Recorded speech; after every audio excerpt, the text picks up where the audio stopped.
3, 2, 1.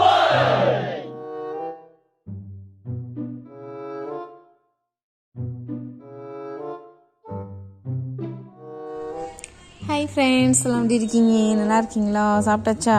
எப்பா பாருங்க, என்ன ஒரு தூக்கம், சரியான தூக்கம். கையில் என்னடி பூச்சியா?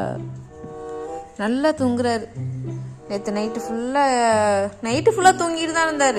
கொல்லையில் படுத்து நைட்டு ஃபுல்லாக அந்த சோஃபாவில் படுத்து தூக்கம். கொல்லை சோஃபா விட்டு வாசல் சோஃபாவில் ஒரு மணி நேரம் தூக்கம்.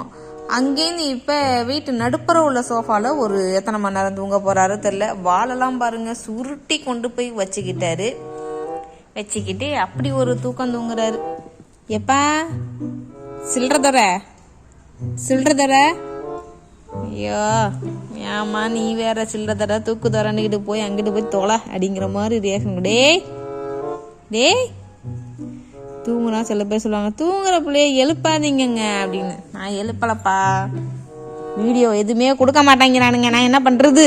அதுக்காண்டிதான் லைட்டாக அவன் தூங்குற போய் டிஸ்டர்ப் பண்ணாதான் உண்டு. இங்கே பாருங்க, வாயில் பார்த்தீங்களா குட்டி நயன்தாரா பார்த்தீங்களா? மச்சத்தை பார்த்தீங்களா? ஏ அப்பா, டே நயன்தாராடா, நீனு நயன்தாராடா, போட்டுக்கோடா நயன்தாரா. ஓ, கனவுல நயன்தாராவா? அடே இதாடா, நீ தாண்டா நயன்தாரா. தூக்கத்தை பாருங்க. கையெல்லாம் என்னடா இது கையில? என்னடி இது, அடிபட்டுதா? புண்ணா இருக்கோ? அட எருமை, இதான் வலிக்குதா அவனுக்கு? எது வலிக்குதுன்னே தெரியல. அந்த மருந்து எடுத்துருவா, போட்டு விட்டுருவோம். டே என்னடா இது, கூட உனக்கு உஷார் இல்லையாடா நீங்க? நடந்து போயிருப்பான். கிளாஸ் ஏதோ கைய கிழிச்சிருக்கு. ஆமா, இவரு கிளாஸ் கிழிக்குது. அவன் சண்டை போட்டிருக்காண்டி. சண்டை போட்டு உடம்பு சண்டை போட்டாலும் இப்படி ஆகாது, கிழிச்சிருக்கு. இந்த இடத்துல கிழிச்சு விட்டு மருந்து போட்டு அதான் ஆறி போச்சு.